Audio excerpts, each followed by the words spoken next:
ನಮಸ್ಕಾರ ಸ್ನೇಹಿತರೆ. ಅವಮಾನಿಸಿದವರನ್ನ ತುಳಿಯಲು ಭಗವಂತನಿರುವಾಗ ನಿಮಗೆ ಇಲ್ಲಸಲ್ಲದ ಯೋಚನೆಗಳು ಏಕೆ? ನನ್ನನ್ನು ತುಳಿದವರು ಚೆನ್ನಾಗಿ ಇದ್ದಾರೆ, ನಾನು ಮಾತ್ರ ಹೀಗಿದ್ದೇನೆ ಅಂತ ಅಂದುಕೊಳ್ಳುವುದು ಏಕೆ? ಏಕೆಂದರೆ ಭಗವಂತನಿಗೆ ಎಲ್ಲವೂ ತಿಳಿಯುತ್ತದೆ. ಅವನು ನೋಡದೇ ಇರುವ ಜಾಗವಿಲ್ಲ, ನೋಡದೇ ಇರುವ ವಸ್ತುವೂ ಇಲ್ಲ.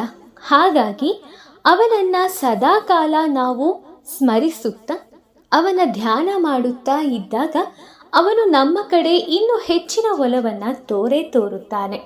ಹಾಗಾಗಿ ನಿಮಗೆ ಯಾರಾದರೂ ತೊಂದರೆ ಕೊಟ್ಟಿದ್ರೆ, ನಿಮಗೆ ಯಾರಾದರೂ ಮೋಸ ಮಾಡಿದರೆ, ನಿಮಗೆ ಯಾರಾದರೂ ಸಮಸ್ಯೆಗಳನ್ನು ಕೊಡ್ತಾ ಇದ್ದರೆ, ಶತ್ರುಕಾಟ ಹೆಚ್ಚಾಗಿದ್ದರೆ, ಹೀಗೆ ಸಮಸ್ಯೆಗಳು ಏನೇ ಇರಲಿ, ಯಾವ ಥರ ಆದರೂ ಇರಲಿ, ನೀವು ಅವ್ರ ಕಡೆಗೆ ನಿಮ್ಮ ಕಾನ್ಸಂಟ್ರೇಷನನ್ನು ಕೊಡಬೇಡಿ.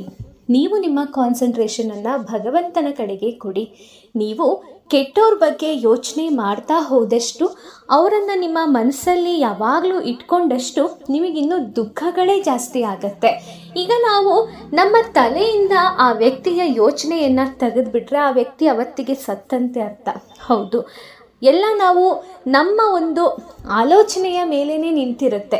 ನಾವು ಹೇಗೆ ಯೋಚನೆ ಮಾಡ್ತೀವೋ, ನಾವು ಹೇಗೆ ನಮ್ಮ ಜೀವನವನ್ನು ಪರಿವರ್ತನೆ ಮಾಡಿಕೊಳ್ತೀವೋ ಅದ್ರ ಮೇಲೆ ಎಲ್ಲವೂ ನಿರ್ಧಾರಿತ ಆಗಿರುತ್ತೆ. ಸೊ ನೀವು ಜಾಸ್ತಿ ಯೋಚನೆ ಮಾಡಬೇಡಿ. ಹೌದು, ನಿಮಗೆ ಯಾರೋ ಕಷ್ಟ ಕೊಟ್ಟಿದ್ದಾರೆ, ನಿಮಗೆ ಯಾರೋ ತೊಂದರೆ ಮಾಡಿದ್ದಾರೆ, ಮೋಸ ಆಗಿದೆ, ನೀವು ಅವರಿಂದ ಕಣ್ಣೀರಿಂದ ಕೈ ತೊಳೆಯೋ ಪರಿಸ್ಥಿತಿ ಬಂದಿದೆ. ಹೌದು, ನಿಜ, ಇಲ್ಲ ಅಂತ ನಾನು ಹೇಳ್ತಾ ಇಲ್ಲ. ಆದರೆ ಈಗ ನೀವು ಅವ್ರ ಬಗ್ಗೆನೇ ಯೋಚನೆ ಮಾಡ್ತಾ ಇದ್ದರೆ ಅದೇನಾದರೂ ಸರಿ ಹೋಗುತ್ತಾ? ಇಲ್ಲ ಅಲ್ವಾ? ಹಾಗಾಗಿ ನೀವು ಯೋಚನೆ ಮಾಡುವಂತಹ ಒಂದು ವಿಧಾನ, ದಾರಿಯನ್ನು ಆ ಕೆಟ್ಟ ವ್ಯಕ್ತಿ ಕಡೆಗೆ ತೋರಬೇಡಿ. ನೀವು ಭಗವಂತನ ಕಡೆಗೆ ನಿಮ್ಮ ಒಂದು ದೃಷ್ಟಿ ಏನಿದೆ ಅದನ್ನು ಹರಿಸಿ. ಭಗವಂತನನ್ನು ನೀವು ಸದಾಕಾಲ ಸ್ಮರಿಸಿದಾಗ ಅವನಿಗೆ ನಿಮ್ಮ ಜೀವನದಲ್ಲಿ ಆಗಿರೋ ಪ್ರತಿಯೊಂದು ವಿಚಾರನೂ ತಿಳಿಯುತ್ತೆ. ಅದಕ್ಕೆ ಬೇಕಾದದ್ದನ್ನು ಅವನು ಮಾಡೇ ಮಾಡ್ತಾನೆ. ಸ್ವಲ್ಪ ತಡ ಆಗತ್ತೆ, ಕಾಯಬೇಕು. ಯಾಕಂದರೆ ಒಳ್ಳೆಯದಾಗಬೇಕು ಅಂದರೆ ಬಹಳಷ್ಟು ಸಮಯ ತಗೊಳುತ್ತೆ. ಒಳ್ಳೆಯದು ಅನ್ನೋದು ಬಹಳ ಬೇಗ ಆಗಲ್ಲ. ಒಂದು ಒಳ್ಳೆ ಪ್ರತಿಫಲ ಸಿಕ್ಕಬೇಕು ನಮಗೆ ಅಂದರೆ ನಾವು ತುಂಬ ಶ್ರಮ ವಹಿಸಬೇಕು. ಈಗ ಫಾರ್ ಎಕ್ಸಾಂಪಲ್, ಒಂದು ಮಾವಿನ ಹಣ್ಣನ್ನು ನಾವು ತಿನ್ನಬೇಕು ಅಂದರೆ ಅದು ಸೀಸನ್ ಬರೋವರೆಗೂ ಕಾಯ್ತೀವಿ ಅಲ್ವಾ?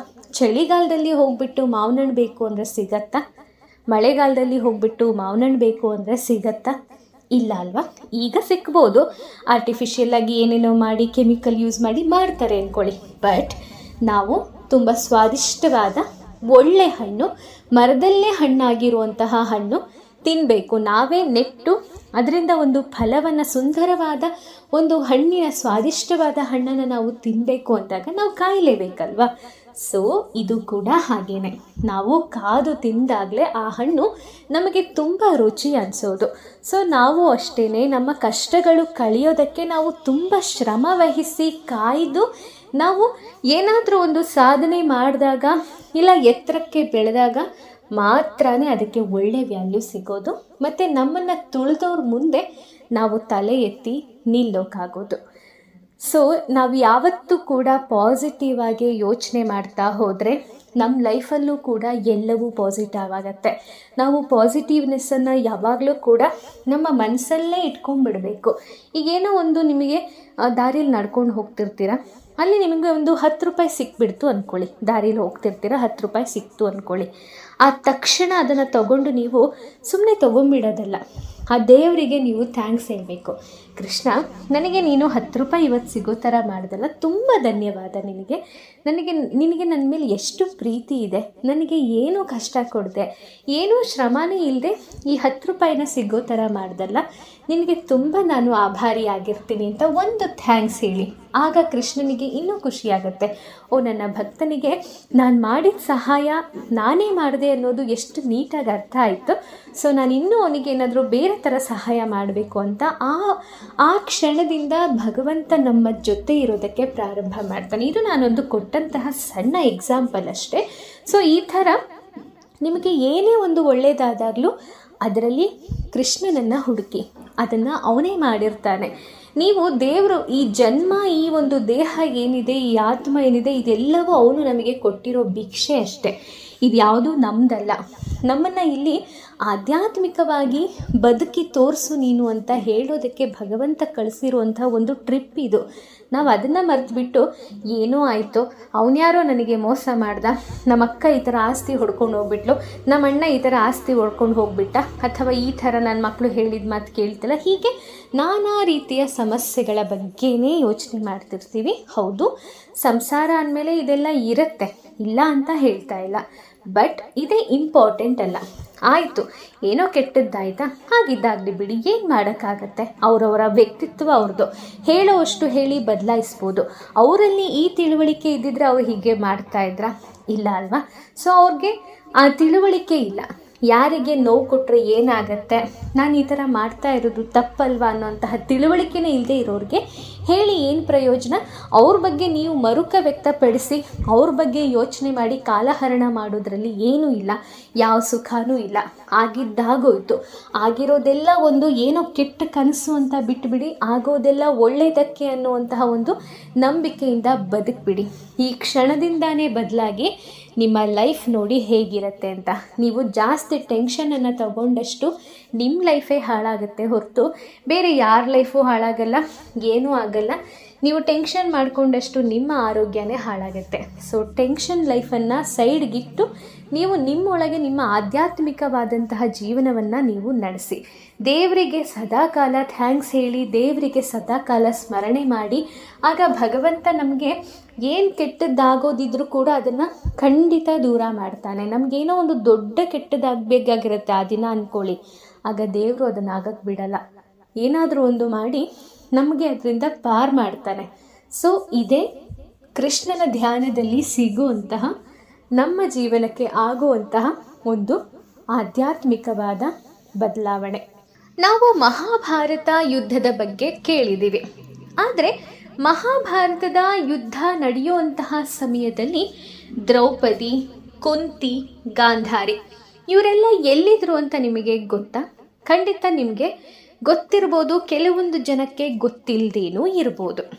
ಹಾಗಾದರೆ ಬನ್ನಿ, ಆ ದಿನ ಅಂದರೆ ಕುರುಕ್ಷೇತ್ರದ ಯುದ್ಧ ನಡೆಯುವಂತಹ ದಿನಗಳಲ್ಲಿ ನಡೆದಿದ್ದೇನು, ಈ 3 ಜನ ಎಲ್ಲಿದ್ದರು, ಏನಾಗ್ತಿತ್ತು, ಮತ್ತು ಇದರಿಂದ ನಮಗೆ ಸಿಗೋ ಸಂದೇಶ ಏನು, ಕೃಷ್ಣ ಪರಮಾತ್ಮ ನಮಗೆ ಹೇಳುವಂತಹ ಒಂದು ಪ್ರೇರಣೆ ಏನು ನೋಡೋಣ.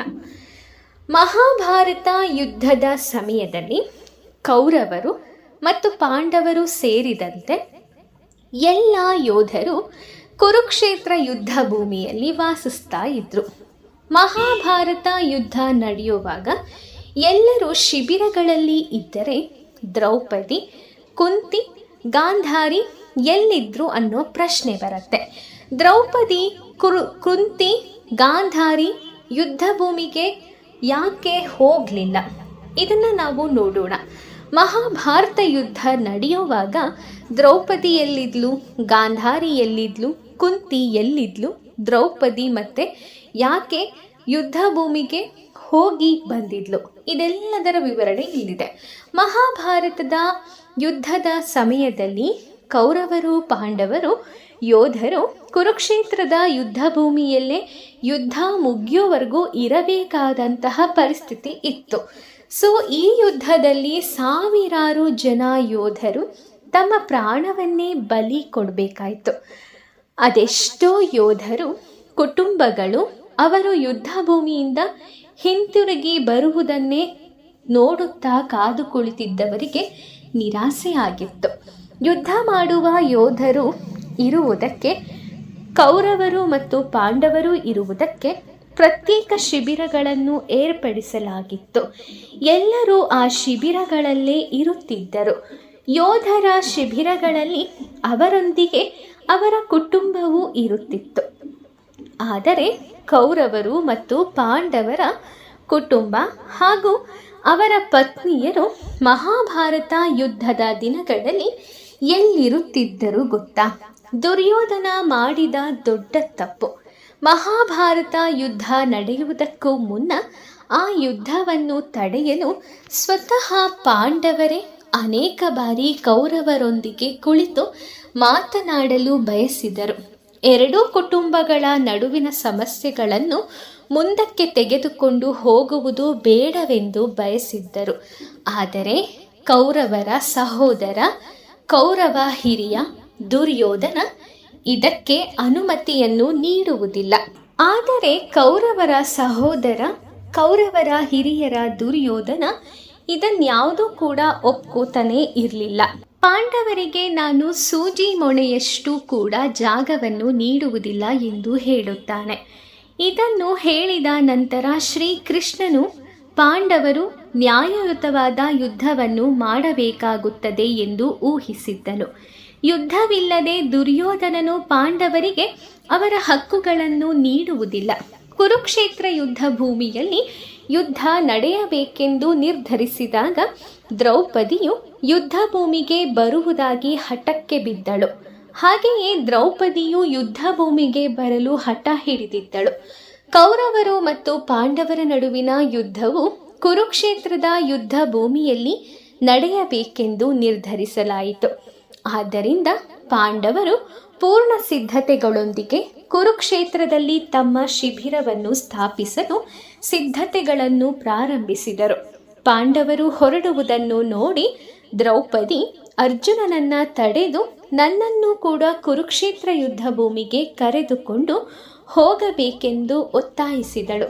ದ್ರೌಪದಿಯ ವಿಚಿತ್ರ ಆಸೆಯನ್ನು ನೋಡಿ ಅರ್ಜುನನು ಚಿಂತನಾಶೀಲನಾದನು. ಮತ್ತೆ ಈ ಬಗ್ಗೆ ಧರ್ಮರಾಜ ಯುಧಿಷ್ಠಿರನಿಂದ ಸಲಹೆ ಪಡೆಯಲು ನಿರ್ಧರಿಸಿದನು. ಯುಧಿಷ್ಠಿರನು ದ್ರೌಪದಿಯನ್ನ ಮನವೊಲಿಸಲು ಪ್ರಯತ್ನಿಸಿದನು, ಆದರೆ ಅವಳು ಒಪ್ಪಲಿಲ್ಲ. ಆಗ ದ್ರೌಪದಿ ಯುಧಿಷ್ಠಿರನಿಗೆ ಅವನು ಮಾಡಿದ್ದ ಪ್ರತಿಜ್ಞೆಯನ್ನು ನೆನಪಿಸಿದಳು. ದ್ರೌಪದಿಯ ಪ್ರತಿಜ್ಞೆ ಹೀಗಿತ್ತು: ದುಶ್ಯಾಸನನು ದ್ರೌಪದಿಯ ಮುಡಿಯನ್ನು ಹಿಡಿದು ಬಲವಂತವಾಗಿ ತುಂಬಿದ ಸಭೆಗೆ ಎಳೆದುಕೊಂಡು ಬಂದಾಗ ದ್ರೌಪದಿ ತನ್ನ ಕೂದಲನ್ನು ದುಶ್ಯಾಸನನ ರಕ್ತದಿಂದ ತೊಳೆಯುವವರೆಗೂ ನಾನು ಮುಡಿಯನ್ನು ಕಟ್ಟುವುದಿಲ್ಲವೆಂದು ಪ್ರತಿಜ್ಞೆಯನ್ನು ಮಾಡಿದಳು. ಈ ಪ್ರತಿಜ್ಞೆಯನ್ನು ಅವಳು ಇಲ್ಲಿ ತನ್ನ 5 ಜನ ಪತಿಯಂದರಿಗೆ ಮತ್ತೊಮ್ಮೆ ನೆನಪಿಸಿದಳು. ದ್ರೌಪದಿಯನ್ನು ಹೊರತುಪಡಿಸಿ ಭೀಮನು ಸಹ ದುರ್ಯೋಧನನು ದ್ರೌಪದಿಗೆ ಕುಳಿತುಕೊಳ್ಳಲು ಆಜ್ಞಾಪಿಸಿದ ತೊಡೆಯನ್ನು ಮುರಿದು ಅದರಿಂದ ಹೊರಹೊಮ್ಮುವ ರಕ್ತವನ್ನು ಕುಡಿದ ನಂತರವೇ ಶಾಂತವಾಗುವುದಾಗಿ ಪ್ರತಿಜ್ಞೆ ಮಾಡಿದ್ದನು. ಧರ್ಮರಾಜ ಯುಧಿಷ್ಠಿರನಿಗೆ ತನ್ನ ಪ್ರತಿಜ್ಞೆ ನೆನಪಾದಾಗ ಅವನು ದ್ರೌಪದಿಯನ್ನು ತನ್ನೊಂದಿಗೆ ಕುರುಕ್ಷೇತ್ರದ ಯುದ್ಧ ಭೂಮಿಯಲ್ಲಿ ಸ್ಥಾಪಿಸಲಾದ ಶಿಬಿರಕ್ಕೆ ಕರೆದೊಯ್ದನು. ಯುದ್ಧದುದ್ದಕ್ಕೂ ದ್ರೌಪದಿ ಪಾಂಡವರ ಶಿಬಿರದಲ್ಲೇ ಇದ್ದಳು. ಕುಂತಿ ಮತ್ತು ಗಾಂಧಾರಿಯ ಭೇಟಿ. ಕುರುಕ್ಷೇತ್ರದ ಯುದ್ಧ ಭೂಮಿಯಲ್ಲಿ ಯುದ್ಧ ಪ್ರಾರಂಭವಾದಾಗ ಇಡೀ ಅರಮನೆಯು ನಿರ್ಜನವಾಯಿತು. ಇದಲ್ಲದೆ ರಾಜ್ಯದ ಎಲ್ಲ ಯೋಧರು ಕುರುಕ್ಷೇತ್ರ ಭೂಮಿಗೆ ಹೊರಟಿದ್ದರು. ಇಂತಹ ಪರಿಸ್ಥಿತಿಯಲ್ಲಿ ಧೃತರಾಷ್ಟ್ರ ಏಕಾಂಗಿಯಾಗಿದ್ದನು. ಅವನ ಒಂಟಿತನವನ್ನು ನೋಡಿ ಕುಂತಿ ಮತ್ತು ಗಾಂಧಾರಿ ಹಸ್ತಿನಾಪುರದ ಅರಮನೆಯಲ್ಲಿ ಉಳಿಯಲು ನಿರ್ಧರಿಸಿದರು. ಕುಂತಿ ಮತ್ತು ಗಾಂಧಾರಿ ಯುದ್ಧದ ದುರಂತದ ಬಗ್ಗೆ ಪರಸ್ಪರ ದುಃಖವನ್ನು ಹಂಚಿಕೊಳ್ಳುತ್ತಿದ್ದರು. ಕೆಲವೊಮ್ಮೆ ಇಬ್ಬರು ತಮ್ಮ ಮಕ್ಕಳನ್ನು ಭೇಟಿಯಾಗಲು ಕೌರವರು ಮತ್ತು ಪಾಂಡವರ ಶಿಬಿರಗಳಿಗೆ ಹೋಗುತ್ತಿದ್ದರು. ಆದರೆ ಭದ್ರತಾ ಕಾರಣಗಳಿಂದಾಗಿ ಅವರು ಹೆಚ್ಚು ಕಾಲ ಶಿಬಿರದಲ್ಲಿ ಇರಲು ಅವಕಾಶ ಇರಲಿಲ್ಲ. ಮಹಾಭಾರತ ಯುದ್ಧ ನಡೆಯುವಾಗ ಕುರುಕ್ಷೇತ್ರ ಯುದ್ಧ ಭೂಮಿಯಲ್ಲಿ ಕೇವಲ ದ್ರೌಪದಿ ಮಾತ್ರ ತನ್ನ ಪತಿಯರೊಂದಿಗೆ ಶಿಬಿರದಲ್ಲಿ ಇದ್ದಳು. ಕುಂತಿ ಮತ್ತು ಗಾಂಧಾರಿ ಹಸ್ತಿನಾಪುರದ ಅರಮನೆಯಲ್ಲೇ ಉಳಿದುಕೊಂಡಿದ್ದಳು. ಯುದ್ಧ ಮುಗಿಯುವವರೆಗೂ ಎಲ್ಲರೂ ಅಲ್ಲಿಯೇ ಇದ್ದರು. ನಾವು ವೈದಿಕ ಸಾಹಿತ್ಯಗಳಲ್ಲಿ ಹೇಳಿರುವಂತೆ ಕೃಷ್ಣ ಪರಮಾತ್ಮನ ಬಗ್ಗೆ ಕೆಲವೊಂದು ವಿಚಾರಗಳನ್ನು ನಾನು ಸಾಕಷ್ಟು ಬಾರಿ ತಿಳಿಸಿದ್ದೀನಿ. ಹಾಗೆ ಇನ್ನೊಂದಿಷ್ಟು ವಿಚಾರಗಳು ಇದೆ, ಅದನ್ನು ಕೂಡ ನಾವು ತಿಳ್ಕೊಳ್ಳೋಣ ಬನ್ನಿ. ವೈದಿಕ ಸಾಹಿತ್ಯಗಳಲ್ಲಿ ಹೇಳೋ ಪ್ರಕಾರದಲ್ಲಿ ಶ್ರೀಕೃಷ್ಣ ಪರಮಾತ್ಮನು ಸುಮಾರು 525 ವರ್ಷಗಳ ಹಿಂದೆಯಷ್ಟೇ ಶ್ರೀ ಚೈತನ್ಯ ಮಹಾಪ್ರಭುಗಳ ರೂಪದಲ್ಲಿ ಅವತರಿಸಿದನು. ಇದೊಂದು ಸುವರ್ಣಾವತಾರ. ಮಹಾಪ್ರಭುಗಳು ಪಶ್ಚಿಮ ಬಂಗಾಳದ ಮಾಯಾಪುರದಲ್ಲಿ ಜನಿಸಿದರು. ಇವರು ಭಗವಂತನ ಪವಿತ್ರ ನಾಮಸ್ಮರಣೆಯಾದ ಹರೇ ಕೃಷ್ಣ ಕೃಷ್ಣ ಕೃಷ್ಣ ಹರೇ ಹರೇ, ಹರೇ ರಾಮ ರಾಮ ರಾಮ ಹರೇ ಹರೇ ಎಂಬ ಮಹಾಮಂತ್ರವನ್ನು ಭಾರತದ ಸಮುದ್ರ ತಟವನ್ನು ದಾಟಿ ಪ್ರಪಂಚದಾದ್ಯಂತ ಪ್ರತಿಯೊಂದು ನಗರ ಮತ್ತು ಹಳ್ಳಿಗಳಲ್ಲಿ ಹರಡುತ್ತದೆ ಎಂಬ ಭವಿಷ್ಯವಾಣಿಯನ್ನು ನುಡಿದಿದ್ದರು. ಇವರ ಭವಿಷ್ಯವಾಣಿಯು ಶ್ರೀಮದ್ ಭವಿಷ್ಯವಾಣಿಯಾಗಿತ್ತು. ಶ್ರೀಮದ್ ಎ.ಸಿ. ಭಕ್ತಿವೇದಾಂತ ಸ್ವಾಮಿ ಪ್ರಭುಪಾದರಿಂದ ಸತ್ಯವಾಯಿತು. ಅವರ ಜೀವನ ಮತ್ತು ಬೋಧನೆಗಳ ಸಂಕ್ಷಿಪ್ತ ವಿವರಣೆ ಹೀಗಿದೆ. ಶ್ರೀಲಾ ಪ್ರಭುಪಾದರು 1896 ಸೆಪ್ಟೆಂಬರ್ 1ನೇ ತಾರೀಕು ಶ್ರೀಕೃಷ್ಣ ಜನ್ಮಾಷ್ಟಮಿಯ ಒಂದು ದಿನದ ನಂತರ ಕಲ್ಕತ್ತಾದಲ್ಲಿ ಜನಿಸಿದರು. ಅವರು ಹುಟ್ಟಿದಾಗ ಜಾತಕ ನೋಡಿದ ಜ್ಯೋತಿಷ್ಯರು ಪ್ರಭುಪಾದರು ಇವರ 75ನೇ ವಯಸ್ಸಿನಲ್ಲಿ ಭಾರತದ ಸಮುದ್ರವನ್ನು ದಾಟಿ ಇಡೀ ಪ್ರಪಂಚದಾದ್ಯಂತ 108 ಶ್ರೀಕೃಷ್ಣ ದೇವಾಲಯಗಳನ್ನು ಸ್ಥಾಪಿಸುತ್ತಾರೆ ಎಂದು ಹೇಳುತ್ತಾರೆ. ಶ್ರೀಲಾ ಪ್ರಭುಪಾದರು ತಮ್ಮ ಬಾಲ್ಯದಲ್ಲಿಯೇ ಶ್ರೀಕೃಷ್ಣ ಪರಮಾತ್ಮನ ಪರಮ ಭಕ್ತರಾಗಿದ್ದರು. ಅವರ ತಂದೆ ಕೊಟ್ಟಿದ್ದ ಪುಟ್ಟ ರಾಧಾಕೃಷ್ಣ ವಿಗ್ರಹಗಳನ್ನು ಅವರು ಬಾಲ್ಯದಿಂದಲೇ ಪೂಜಿಸುತ್ತಿದ್ದರು. ಅವರ 6ನೇ ವಯಸ್ಸಿನಲ್ಲಿ ಪೂರಿಯ ಜಗನ್ನಾಥ ರಥಯಾತ್ರೆಯ ಮಾದರಿಯಲ್ಲಿಯೇ ಒಂದು ಪುಟ್ಟ ರಥ ನಿರ್ಮಿಸಿ ಮನೆ ಮಂದಿಯೆಲ್ಲ ಸೇರಿ ರಥೋತ್ಸವವನ್ನು ಆಚರಿಸಿ ಆನಂದಪಟ್ಟರು. ಇದು 8 ದಿನಗಳ ಕಾಲ ತಡೆಯಿಲ್ಲದೆ ನಡೆಯಿತು. ಶ್ರೀಲಾ ಪ್ರಭುಪಾದರು ತಮ್ಮ ಪದವಿ ವಿದ್ಯಾಭ್ಯಾಸವನ್ನು ಪ್ರಸಿದ್ಧ ಸ್ಕಾಟಿಷ್ ಚರ್ಚಸ್ ಕಾಲೇಜಿನಲ್ಲಿ ಮುಗಿಸಿದರು. ಆ ಸಂದರ್ಭದಲ್ಲಿ ಶ್ರೀಲಾ ಭಕ್ತಿ ಸಿದ್ಧಾಂತ ಸರಸ್ವತಿ ಠಾಕೂರರ ದರ್ಶನ ಇವರಿಗಾಯಿತು. ಮುಂದೆ ಇವರೇ ಶ್ರೀಲಾ ಪ್ರಭುಪಾದರಿಗೆ ಆಧ್ಯಾತ್ಮಿಕ ಗುರುಗಳಾದರು. ಶ್ರೀಲಾ ಭಕ್ತಿ ಸಿದ್ಧಾಂತ ಸರಸ್ವತಿ ಠಾಕೂರ ಅವರು ಪ್ರಭುಪಾದರಿಗೆ ಕೃಷ್ಣ ಪ್ರಜ್ಞೆಯ ಬೋಧನೆಯನ್ನು ಪಾಶ್ಚಾತ್ಯ ರಾಷ್ಟ್ರಗಳಲ್ಲಿ ಹರಡಲು ಹೇಳಿದರು. ಈ ಒಂದು ಪ್ರಸ್ತಾವನೆಯೇ ಪ್ರಭುಪಾದರ ಹೃದಯ ತುಂಬಿ ಅವರು ತಮ್ಮ ಜೀವನವನ್ನೇ ಈ ಕಾರ್ಯವನ್ನಾಗಿ ಮುಡುಪನ್ನಾಗಿಸಿದರು. ಗೃಹಸ್ಥ ಜೀವನದಲ್ಲಿ ಅವರು ವ್ಯಾಪಾರದ ಜೊತೆಯಲ್ಲೇ ತಮ್ಮ ಹೆಚ್ಚಿನ ಸಮಯ ಮತ್ತು ಹಣವನ್ನು ತಮ್ಮ ಆಧ್ಯಾತ್ಮಿಕ ಗುರುಗಳ ಧ್ಯೇಯ ಬೋಧನೆಗಳನ್ನು ಹರಡಲು ವಿನಿಯೋಗಿಸಿಕೊಂಡರು. ಅವರು ಬ್ಯಾಕ್ ಟು ಗಾಡ್ ಹೆಡ್ ಅಂದರೆ ಮರಳಿ ಭಗವಂತನೆಡೆಗೆ ಎಂಬ ಪತ್ರಿಕೆಯನ್ನು ಪ್ರಾರಂಭಿಸಿದರು. ಅದನ್ನು ಸ್ವತಃ ಬರೆದು ಮುದ್ರಿಸಿ ತಮ್ಮ ಕೈಯಿಂದಲೇ ಹಂಚುತ್ತಿದ್ದರು. ಝಾನ್ಸಿಯಲ್ಲಿ ಅವರು ಧರ್ಮ ಪ್ರಸಾರಕ್ಕಾಗಿ ಲೀಗ್ ಆಫ್ ಡಿವೋಟೀಸ್ ಅಂದರೆ ಭಕ್ತರ ಒಕ್ಕೂಟ ಎಂಬ ಸಂಸ್ಥೆಯನ್ನು ಸ್ಥಾಪಿಸಿದರು. ಪ್ರಭುಪಾದರ ತಾತ್ವಿಕ ಅರಿವು ಮತ್ತು ಭಕ್ತಿಯ ಬಗ್ಗೆ ಅವರ ಸಾಧನೆಯನ್ನು ಗುರುತಿಸಿ ಗೌಡೀಯ ವೈಷ್ಣವ ಸಂಘವು 1959ರಲ್ಲಿ ಭಕ್ತಿ ವೇದಾಂತ ಎಂಬ ಬಿರುದನ್ನು ಕೊಟ್ಟು ಗೌರವಿಸಿತು. ಪ್ರಭುಪಾದರು ತಮ್ಮ ಕೌಟುಂಬಿಕ ಜೀವನದಿಂದ ನಿವೃತ್ತಿಯನ್ನು ಹೊಂದಿ ಸನ್ಯಾಸವನ್ನು ಸ್ವೀಕರಿಸಿದರು. ಆನಂತರ ಅವರು ಬೃಂದಾವನ ಧಾಮಕ್ಕೆ ತೆರಳಿ ಅಲ್ಲಿನ ಸರಳ ಜೀವನವನ್ನು ನಡೆಸುತ್ತಾ ತಮ್ಮ ಅತ್ಯಮೂಲ್ಯ ಸಮಯವನ್ನು ಅಧ್ಯಯನ ಮತ್ತು ಬರವಣಿಗೆಯಲ್ಲೇ ಕಳೆದರು.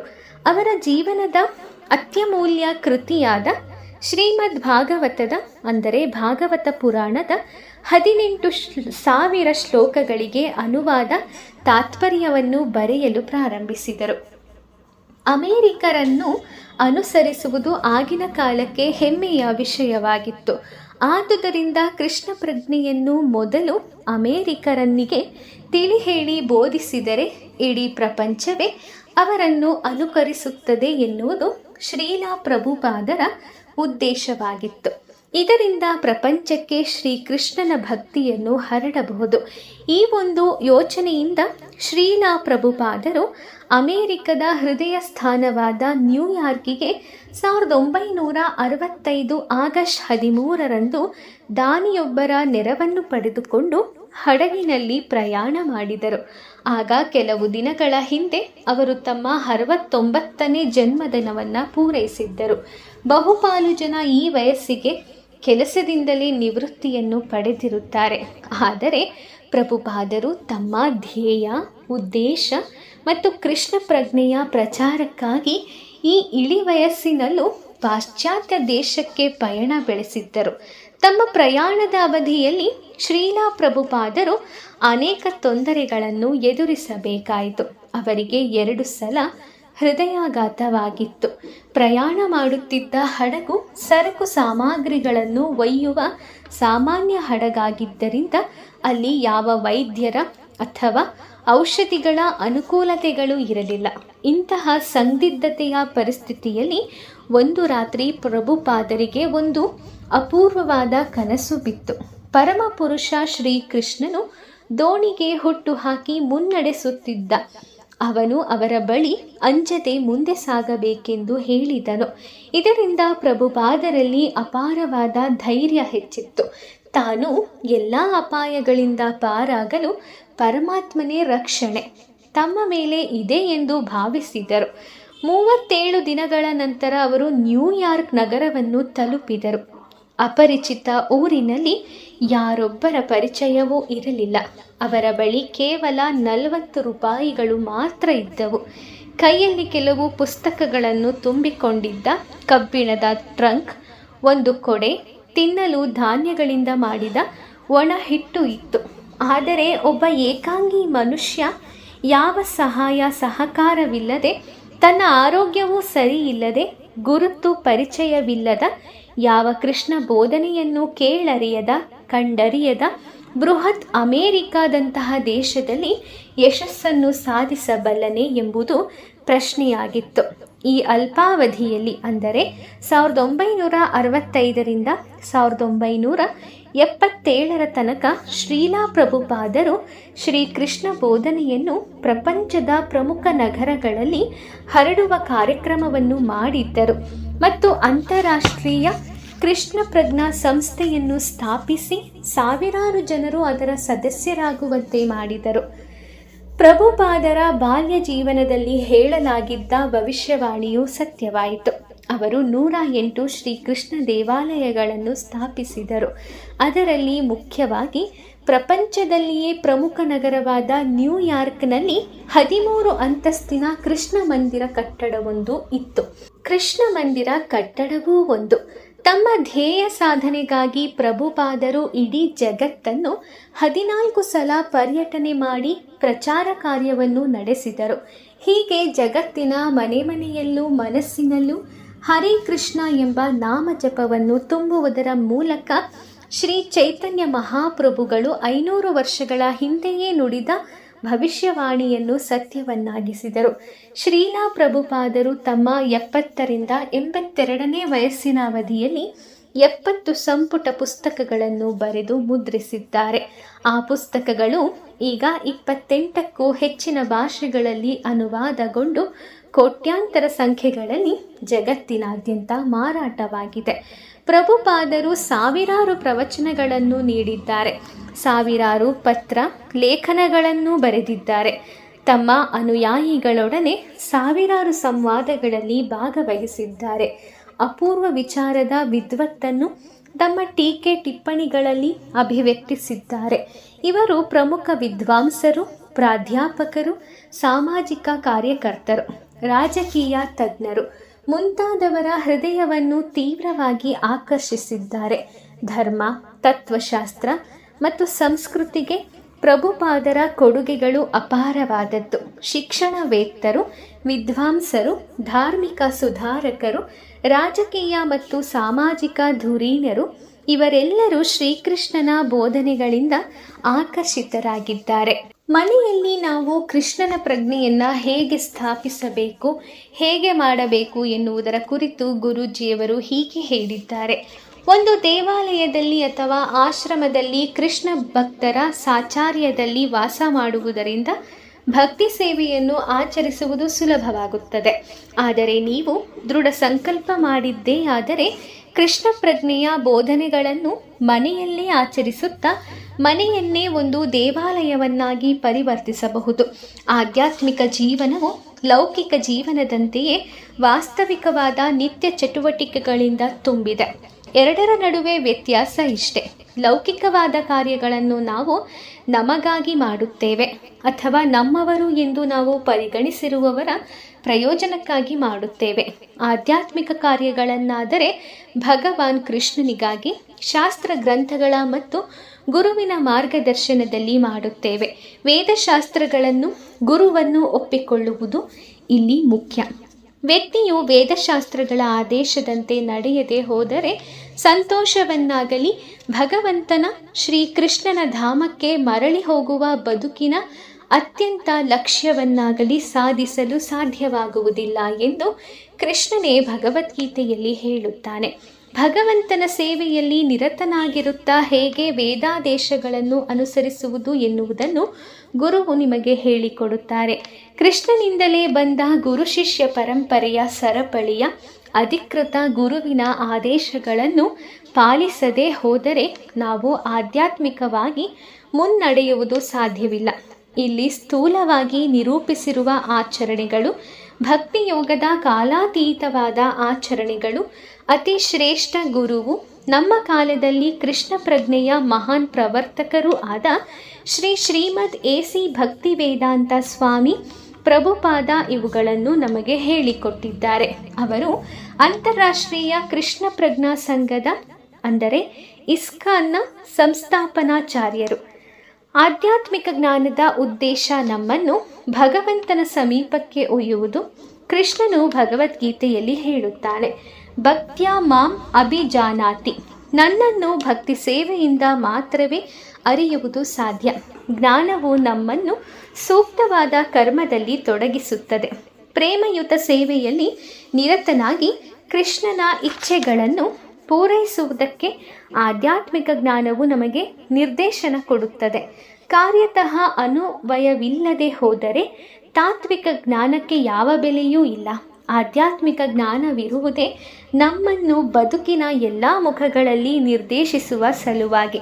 ಆದ್ದರಿಂದ ನಾವು ಸಾಧ್ಯವಾದಷ್ಟು ಮಟ್ಟಿಗೆ ಕೃಷ್ಣನ ಬೋಧನೆಗಳನ್ನು ಅನುಸರಿಸಲು ತಕ್ಕಂತೆ ನಮ್ಮ ಬದುಕನ್ನು ರೂಪಿಸಿಕೊಳ್ಳಬೇಕು.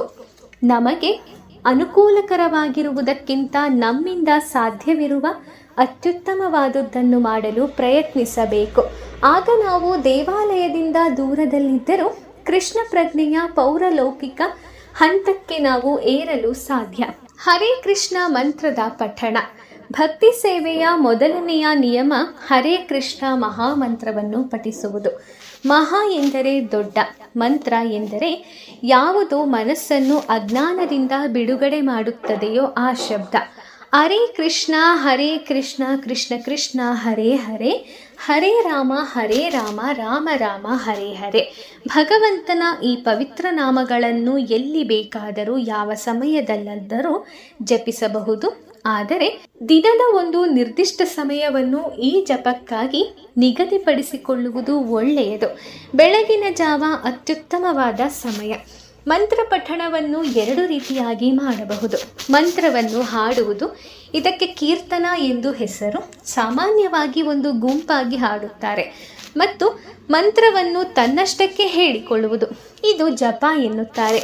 ಈ ಪದದ ಅಕ್ಷರಶಃ ಅರ್ಥ ವಿಧುವಾಗಿ ಮಾತನಾಡುವುದು ಎಂದರ್ಥ. ಪವಿತ್ರ ನಾಮಗಳ ಶಬ್ದವನ್ನು ಆಲಿಸುವುದರ ಮೇಲೆ ಗಮನವನ್ನು ಕೇಂದ್ರೀಕರಿಸಬೇಕು. ಜಪಿಸುವಾಗ ನಾಮಗಳನ್ನು ಸ್ಪಷ್ಟವಾಗಿ ಬಿಡಿಯಾಗಿ ಉಚ್ಚರಿಸಬೇಕು. ಕೃಷ್ಣನನ್ನು ಪ್ರಾರ್ಥನಾ ಭಾವದಿಂದ ಸಂಬೋಧಿಸುತ್ತಾ ಹೇಳಬೇಕು. ಮನಸ್ಸು ಎಲ್ಲೋ ಅಲೆಯುತ್ತಿದ್ದರೆ ಅವನು ಭಗವಂತನ ನಾಮಗಳ ಶಬ್ದದ ಕಡೆಗೆ ಎಳೆದುಕೊಂಡು ತರಬೇಕು. ಈ ಮಂತ್ರ ಜಪವು ಕೃಷ್ಣನಿಗೆ ಸಲ್ಲಿಸುವ ಪ್ರಾರ್ಥನೆಯಾಗಿದೆ. ಭಗವಂತನ ಶಕ್ತಿಯೇ ಹರೇ, ಆಕರ್ಷಕ ಪ್ರಭುವೇ ಕೃಷ್ಣ, ಸರ್ವೋನ್ನತ ಭೋಕ್ತೃವೇ ರಾಮ, ದಯವಿಟ್ಟು ನನ್ನನ್ನು ನಿನ್ನ ಸೇವೆಯಲ್ಲಿ ತೊಡಗಿಸಿಕೋ ಎಂದು ಇದರ ಅರ್ಥ. ಎಷ್ಟೆಷ್ಟು ಗಮನ ಕೊಟ್ಟು ಪ್ರಾಮಾಣಿಕವಾಗಿ ಈ ಭಗವತ್ ನಾಮಗಳನ್ನು ಜಪಿಸುವರು ಅಷ್ಟಷ್ಟು ಮಟ್ಟಿಗೆ ಆಧ್ಯಾತ್ಮಿಕ ಮುನ್ನಡೆಯನ್ನು ಸಾಧಿಸುತ್ತೀರಾ. ಭಗವಂತನು ಸರ್ವಶಕ್ತನು, ಕರುಣಾಮಯನೂ ಆಗಿರುವುದರಿಂದ ತನ್ನ ಸಮಸ್ತ ಶಕ್ತಿಯನ್ನು ಆ ದಿವ್ಯ ನಾಮಗಳಲ್ಲಿ ತುಂಬಿದ್ದಾನೆ. ಆದ್ದರಿಂದ ಭಗವಂತನು ಅವನ ನಾಮಗಳು ಒಂದೇ. ಅವು ಸಂವಾದಿಯಾದವು. ಅಂದರೆ ಕೃಷ್ಣ ಮತ್ತು ರಾಮ ಎಂದು ಪವಿತ್ರ ನಾಮಗಳನ್ನು ಜಪಿಸಿದಾಗ ನಾವು ಭಗವಂತನೊಂದಿಗೆ ನೇರ ಸಂಪರ್ಕದಲ್ಲಿದ್ದು ಪರಿಶುದ್ಧರಾಗುತ್ತಿರುತ್ತೇವೆ.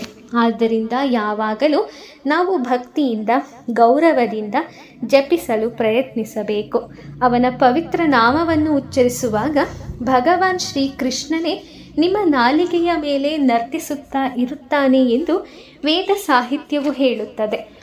ಒಬ್ಬರೇ ಜಪಿಸುವಾಗ ಜಪಮಣಿ ಮಾಲೆಯ ಸಹಾಯದಿಂದ ಜಪಿಸುವುದು ಅತ್ಯುತ್ತಮ. ಇದು ಇಸ್ಕಾನ್ ದೇವಾಲಯದಲ್ಲಿ ದೊರಕುತ್ತದೆ. ಇದರಿಂದ ಪವಿತ್ರ ನಾಮದ ಮೇಲೆ ಗಮನವನ್ನು ನೆಲೆಸುವುದಕ್ಕೆ ಸಹಾಯವಾಗುತ್ತದೆ. ಮಾತ್ರವಲ್ಲದೆ ಪ್ರತಿದಿನವೂ ಇಷ್ಟು ಸಲ ಜಪಿಸಿದ್ದೀರಾ ಎಂಬ ಲೆಕ್ಕವನ್ನಿಟ್ಟುಕೊಳ್ಳುವುದಕ್ಕೂ ಅದರಿಂದ ಸಹಾಯ ಆಗುತ್ತದೆ. ಜಪಮಾಲೆಯಲ್ಲಿ 108 ಸಣ್ಣ ಮಣಿಗಳು, ಒಂದು ದೊಡ್ಡ ಮಣಿ ಇರುತ್ತದೆ. ಈ ಮುಖ್ಯವಾದ ಮಣಿಯ ಪಕ್ಕದ ಮಣಿಯಿಂದ ಪ್ರಾರಂಭ ಮಾಡಿ ಬಾಯಲ್ಲಿ ಹರೇ ಕೃಷ್ಣ ಮಂತ್ರವನ್ನು ಪೂರ್ತಿಯಾಗಿ ಹೇಳಿ ಒಂದು ಮಣಿಯನ್ನು ನಿಧಾನವಾಗಿ ಬಲಗೈ ಹೆಬ್ಬೆರಳು ಮತ್ತು ಮಧ್ಯದ ಬೆರಳುಗಳ ನಡುವೆ ನಿಮ್ಮ ಕಡೆಗೆ ಸರಿಸಿಕೊಳ್ಳಿ. ಆಮೇಲೆ ಮುಂದಿನ ಮಣಿ ಮತ್ತೆ ಅದೇ ಪ್ರಕ್ರಿಯೆ. ಈ ರೀತಿ ಮತ್ತೆ ದಪ್ಪ ಮಣಿಯು ಸಿಕ್ಕುವವರೆಗೆ ಎಲ್ಲ 108 ಮಣಿಗಳನ್ನು ಸ್ಮರಿಸುತ್ತಾ ಮಂತ್ರವನ್ನು ಉಚ್ಚರಿಸಿ. ಇದು ಜಪದ ಒಂದು ಮಾಲೆಯಾಗುತ್ತದೆ. ಆಮೇಲೆ ದಪ್ಪ ಮಣಿಯನ್ನು, ಮಂತ್ರವನ್ನು ಹೇಳದೆಯೇ ಸ್ಮರಿಸಿಕೊಂಡು ಮಾಲೆಯನ್ನು ತಿರುಗಿಸಿಕೊಂಡು ಜಪ ಮಾಡಿದ ಕೊನೆಯ ಮಣಿಯಿಂದ ಮತ್ತೆ ಜಪ ಮಾಡಲು ಪ್ರಾರಂಭಿಸಿ. ದೀಕ್ಷೆ ಪಡೆದಿರುವ ಭಕ್ತರು ಪ್ರತಿದಿನವೂ ಕೊನೆಯ ಪಕ್ಷ 16 ಮಾಲೆ ಹರೇ ಕೃಷ್ಣ ಮಂತ್ರವನ್ನು ಜಪ ಮಾಡುವುದಾಗಿ ಗುರುವಿನ ಎದುರಿಗೆ ಪ್ರಮಾಣ ವಚನವನ್ನು ಕೈಗೊಳ್ಳುತ್ತಾರೆ. ನೀವು ಒಂದೇ ಮಾಲೆ ಜಪಿಸಿದರೂ ಅದರ ಹಿಂದಿರುವ ತತ್ವ ಹೀಗೆ: ಒಂದು ಮಾಲೆ ಜಪಿಸುವುದಕ್ಕೆ ನೀವು ಬದ್ಧರಾದಿರಾ ಎಂದರೆ ಪ್ರತಿದಿನವೂ ತಪ್ಪದೇ ಅದನ್ನು ನಡೆಸಬೇಕು. ಇನ್ನೂ ಹೆಚ್ಚು ಜಪಿಸಬಹುದು ಅನ್ನಿಸಿದರೆ ಜಪಿಸುವ ಕನಿಷ್ಠ ಸಂಖ್ಯೆಯ ಮಾಲೆಗಳನ್ನು ನೀವೇ ನಿಗದಿಪಡಿಸಿಕೊಳ್ಳಿ. ಆದರೆ ಆ ಸಂಖ್ಯೆಗಳಿಗಿಂತ ನೀವು ಎಂದಿಗೂ ಕೆಳಗಿಳಿಯಬಾರದು. ನಿಗದಿತ ಸಂಖ್ಯೆಗಿಂತ ಬೇಕಾದರೆ ಹೆಚ್ಚಾಗಿ ಜಪಿಸಬಹುದು. ಆದರೆ ಪ್ರತಿದಿನವೂ ನಿರ್ದಿಷ್ಟವಾದ ಕನಿಷ್ಠ ಪ್ರಮಾಣವನ್ನು ನಿಗದಿಪಡಿಸಿಕೊಳ್ಳಬೇಕು. ದಯವಿಟ್ಟು ಗಮನಿಸಿ, ಮಾಲೆಯು ತುಂಬ ಪವಿತ್ರವಾದದ್ದು. ಅದು ನೆಲವನ್ನಾಗಲಿ ಅಶುಚಿಯಾದ ಸ್ಥಳದಲ್ಲಾಗಲಿ ಸೋಕಬಾರದು. ಜಪಮಾಲೆಯನ್ನು ಶುದ್ಧವಾಗಿಟ್ಟುಕೊಳ್ಳಬೇಕಾದರೆ ಅದಕ್ಕಾಗಿ ವಿಶೇಷವಾಗಿ ತಯಾರಿಸಿರುವ ಜಪಮಾಲೆಯ ಚೀಲದಲ್ಲಿ ಇಟ್ಟುಕೊಂಡು ಒಯ್ಯಬೇಕು. ಈ ಚೀಲವು ಇಸ್ಕಾನ್ ದೇವಾಲಯದಲ್ಲಿ ನಿಮಗೆ ದೊರಕುತ್ತದೆ. ಜಪ ಮಾಡುವುದರ ಜೊತೆಗೆ ಭಗವಂತನ ನಾಮಗಳನ್ನು ಕೀರ್ತನೆಯಲ್ಲಿ ಹಾಡಲೂಬಹುದು. ವೈಯಕ್ತಿಕವಾಗಿ ಕೀರ್ತನೆ ನಡೆಸಬಹುದು. ಆದರೆ ಇತರರೊಂದಿಗೆ ಸೇರಿ ನಡೆಸುವುದು ಮೇಲು. ಕುಟುಂಬದ ಸದಸ್ಯರು ಮತ್ತು ಮಿತ್ರರ ಜೊತೆ ನಡೆಸುವ ಮಧುರವಾದ ಕೀರ್ತನೆಯು ಪ್ರತಿಯೊಬ್ಬನಲ್ಲೂ ಚೈತನ್ಯವನ್ನು ತುಂಬುತ್ತದೆ. ಇಸ್ಕಾನ್ ಭಕ್ತರು ದೇವಾಲಯದಲ್ಲಿ ಸಾಂಪ್ರದಾಯಿಕ ರಾಗಗಳನ್ನು, ವಾದ್ಯಗಳನ್ನು ಬಳಸಿಕೊಂಡು ಹಾಡುತ್ತಾರೆ. ಆದರೆ ನೀವು ಯಾವ ರಾಗದಲ್ಲಿ ಬೇಕಾದರೂ ಹಾಡಬಹುದು, ಯಾವ ವಾದ್ಯವನ್ನು ಬೇಕಾದರೂ ಬಳಸಬಹುದು. ಚೈತನ್ಯ ಮಹಾಪ್ರಭುಗಳು ಹೇಳಿದಂತೆ ಹರೇ ಕೃಷ್ಣ ಜಪಕ್ಕೆ ಕಟ್ಟುನಿಟ್ಟಾದ ನಿಯಮಗಳೆಲ್ಲ ಏನೂ ಇಲ್ಲ. ದೈನಂದಿನ ಜೀವನದ 4 ನಿಯಂತ್ರಕ ತತ್ವಗಳಿವು. ಕೃಷ್ಣ ಪ್ರಜ್ಞೆಯಲ್ಲಿ ಮುನ್ನಡೆಯಬೇಕು. ಗಂಭೀರವಾಗಿ ಆಲೋಚಿಸುವ ಯಾವ ವ್ಯಕ್ತಿಯೇ ಆಗಲಿ ಈ 4 ಪಾಪ ಕಾರ್ಯಗಳನ್ನು ತೊರೆಯಲು ಪ್ರಯತ್ನಿಸಬೇಕು. ಮಾಂಸ, ಮೀನು ಅಥವಾ ಮೊಟ್ಟೆಗಳನ್ನು ತಿನ್ನುವುದು. ಈ ಆಹಾರಗಳಲ್ಲಿ ರಾಜಸಿಕ ಹಾಗೂ ತಾಮಸಿಕ ಗುಣಗಳು ತುಂಬಿವೆ. ಆದ್ದರಿಂದ ಅವುಗಳು ಭಗವಂತನಿಗೆ ಆಹಾರವೆಂದು ಅರ್ಪಿಸಲು ಸಾಧ್ಯವಿಲ್ಲ. ಜೂಜು ಇದು ವ್ಯಕ್ತಿಯನ್ನು ಕಾತರ ಕಳವಳಿಗಳಿಗೆ ನೂಕುತ್ತದೆ. ಅವನಲ್ಲಿ ಲೋಭ, ಮಾತ್ಸರ್ಯ ಮತ್ತು ಕ್ರೋಧಗಳು ಹೆಚ್ಚುತ್ತದೆ. ಮಾದಕ ವಸ್ತುಗಳ ಬಳಕೆ. ಮಾದಕ ದ್ರವ್ಯಗಳು, ಆಲ್ಕೋಹಾಲ್, ಹೊಗೆ ಸೊಪ್ಪು ಹಾಗೂ ಕೆಫಿನ್ ಇರುವಂತಹ ಯಾವುದೇ ಪಾನೀಯ ಅಥವಾ ಆಹಾರಗಳು ಮನಸ್ಸನ್ನು ಮುಚ್ಚಿ ಇಂದ್ರಿಯಗಳನ್ನು ಅತಿಯಾಗಿ ಪ್ರಚೋದಿಸಿ ಭಕ್ತಿಯೋಗದ ತತ್ವಗಳನ್ನು ಅರಿಯಲು ಅಥವಾ ಅನುಸರಿಸಲು ಸಾಧ್ಯವಾಗದಂತೆ ಮಾಡುತ್ತದೆ. ಅಕ್ರಮ ಲೈಂಗಿಕತೆ, ವಿವಾಹ ಬಾಹಿರವಾದ ಸಂಭೋಗ ಅಥವಾ ಸಂತಾನ ವೃದ್ಧಿಯ ಉದ್ದೇಶವಿಲ್ಲದೆ ಬೇರೆ ಯಾವುದೇ ಕಾರಣದಿಂದ ನಡೆಸುವ ಸಂಭೋಗ. ಇದೆಲ್ಲವೂ ನಮ್ಮ ದೈನಂದಿನ ಜೀವನಕ್ಕೆ 4 ನಿಯಂತ್ರಕವಾದ ತತ್ವಗಳಾಗಿರುತ್ತದೆ. ವೀಕ್ಷಕರೇ, ಹೀಗೆ ಹಲವಾರು ರೀತಿಯ ಕೃಷ್ಣ ಸೇವಾ ಪ್ರಜ್ಞೆಯನ್ನು ನಮ್ಮಲ್ಲಿ ನಾವು ತಂದುಕೊಳ್ಳೋಣ. ನಮ್ಮ ಆಹಾರ ಪದ್ಧತಿಗಳು, ದೈನಂದಿನ ಚಟುವಟಿಕೆಗಳು, ಹೀಗೆ ಹಲವಾರು ರೀತಿಯಲ್ಲಿ ನಾವು ನಮ್ಮಲ್ಲಿ ಇರುವಂತಹ ಕೆಲವು ಅಭ್ಯಾಸಗಳನ್ನು ದೂರ ಮಾಡಿ, ಅಂದರೆ ಕೆಟ್ಟ ಅಭ್ಯಾಸಗಳನ್ನು ದೂರ ಮಾಡಿಕೊಳ್ಳೋಣ. ಸಾಧ್ಯವಾದಷ್ಟು ಮಟ್ಟಿಗೆ ಆಧ್ಯಾತ್ಮಿಕವಾಗಿ ಇರುವುದಕ್ಕೆ ಪ್ರಯತ್ನ ಮಾಡೋಣ ಎನ್ನುತ್ತದೆ ಭಗವದ್ಗೀತೆ. ಹೀಗೆ ನಮ್ಮ ಕೈಯಲ್ಲಿ ಸಾಧ್ಯವಾದದ್ದನ್ನು ನಾವು ಮಾಡಲಬಹುದು. ಅಂದರೆ ಎಲ್ಲವೂ ಕೂಡ ಕಟ್ಟುನಿಟ್ಟಾಗೇ ಮಾಡಬೇಕು ಅಂತ ಏನೂ ಇಲ್ಲ. ನಿಮಗೆ ಹೇಗೆ ಆಗುತ್ತದೋ, ನಿಮಗೆ ಎಷ್ಟು ಆಗುತ್ತದೋ ಅಷ್ಟನ್ನೇ ಮಾಡಿ. ಯಾವುದೇ ಒತ್ತಡ ಇಲ್ಲ. ನೀವು ಹೀಗೆ ಮಾಡಬೇಕು, ಹೀಗೆ ಮಾಡಬಾರದು ಎನ್ನುವ ಯಾವುದೇ ರೀತಿಯ ಒತ್ತಡವಿಲ್ಲ. ನಿಮ್ಮಿಂದ ಎಷ್ಟು ಸಾಧ್ಯವೋ ಅಷ್ಟನ್ನು ಮಾಡಿ. ಪ್ರತಿದಿನ ಬೆಳಗ್ಗೆ ಎದ್ದು ನಿಮಗೆ ಇಷ್ಟವಾದ ಯಾವುದಾದರೂ ಭಗವಂತನ ಮಂತ್ರವನ್ನು ಹೇಳಿ. ಅಷ್ಟೇ ಸಾಕು. ಆ ದಿನಕ್ಕೆ ಅವತ್ತು ನೀವು ಕೃಷ್ಣನಿಗೆ ನಿಮ್ಮ ಜೀವನವನ್ನು ಸಮರ್ಪಿಸಿಕೊಂಡ ಹಾಗೆ ಆಗುತ್ತದೆ. ಒಂದು ವೇಳೆ ನಿಮಗೆ ಸುಲಭವಾದ ಯಾವ ಮಂತ್ರವೂ ಸಿಗದೆ ಹೋದರೂ ಭಗವದ್ಗೀತೆಯ 700 ಶ್ಲೋಕಗಳಿಗೆ ಸರಿ ಸಮಾನವಾಗಿರುವಂತಹ ಕೃಷ್ಣಾಯ ವಾಸುದೇವಾಯ ಹರಯೇ ಪರಮಾತ್ಮನೆ ಪ್ರಣತಃ ಕ್ಲೇಶನಾಶಾಯ ಗೋವಿಂದಾಯ ನಮೋ ನಮಃ, ಇದೊಂದು ಮಂತ್ರವನ್ನಾದರೂ ಹೇಳಿ ಸಾಕು. ಇಷ್ಟೇ ಸಾಕು ನಿಮ್ಮನ್ನು ಕೃಷ್ಣ ಪ್ರಜ್ಞೆಯ ಕಡೆಗೆ ಕರೆದುಕೊಂಡು ಹೋಗಲು. ಕೃಷ್ಣನ ಒಂದು ಹೃದಯದಲ್ಲಿ ನಿಮ್ಮ ಸ್ಥಾನವನ್ನು ನೀವು ಭದ್ರ ಮಾಡಿಕೊಳ್ಳಲು. ಸೊ ವೀಕ್ಷಕರೇ, ಕೇಳಿದ್ರಲ್ಲ, ಇವತ್ತಿನ ವಿಡಿಯೋದಲ್ಲಿ ಸಾಕಷ್ಟು ವಿಚಾರಗಳು ಇತ್ತು, ಸಾಕಷ್ಟು ರೀತಿಯ ಸಂದೇಶಗಳು ನಿಮಗೆ ಸಿಕ್ತು. ಸೊ ಇನ್ನು ಮುಂದೆ ಇದೇ ರೀತಿಯ ಹಲವಾರು ವಿಚಾರಗಳನ್ನು, ಮಹಾಭಾರತದ ಯುದ್ಧದ ಸಮಯದಲ್ಲಿ ನಡೆದಂತಹ ಸಂಗತಿಗಳಿರ್ಬೋದು, ಅಥವಾ ನಮ್ಮ ಜೀವನಕ್ಕೆ ಬೇಕಾದ ಕೃಷ್ಣ ಪ್ರಜ್ಞೆಯ ವ್ಯವಸ್ಥಿತವಾದ ಮಾರ್ಗಗಳಿರ್ಬೋದು, ಹೀಗೆ ಹಲವಾರು ರೀತಿಯ ವಿಷಯಗಳನ್ನು ನಾನು ನಿಮಗೆ ಮುಂದಿನ ವಿಡಿಯೋಗಳಲ್ಲಿ ತಿಳಿಸ್ತಾ ಹೋಗ್ತೀನಿ. ಹೀಗೆ ನಮ್ಮ ವಿಡಿಯೋನ ನೋಡ್ತಾ ಇರಿ, ಸಪೋರ್ಟ್ ಮಾಡ್ತಾ ಇರಿ. ಈ ವಿಡಿಯೋ ಇಷ್ಟ ಆಗಿದ್ದರೆ ಲೈಕ್ ಮಾಡಿ, ಶೇರ್ ಮಾಡಿ. ಇದೇ ರೀತಿಯ ವಿಚಾರಗಳನ್ನು ತಿಳ್ಕೊಳ್ಳೋದಕ್ಕೋಸ್ಕರ ನಮ್ಮ ರೀಲ್ಸ್ ಯೂಟ್ಯೂಬ್ ಚಾನಲ್ಗೆ ತಪ್ಪದೇ ಸಬ್ಸ್ಕ್ರೈಬ್ ಮಾಡ್ಕೊಳ್ಳಿ. ಮುಂದಿನ ವಿಡಿಯೋದಲ್ಲಿ ಮತ್ತೆ ನಾನು ನಿಮ್ಮನ್ನು ಭೇಟಿ ಮಾಡ್ತೀನಿ. ಓಂ ಶ್ರೀ ಕೃಷ್ಣಾಯ ನಮಃ. ಆ ಕೃಷ್ಣ ಪರಮಾತ್ಮ ನಿಮಗೆಲ್ಲರಿಗೂ ಒಳ್ಳೆಯದನ್ನು ಮಾಡಲಿ. ಧನ್ಯವಾದಗಳು.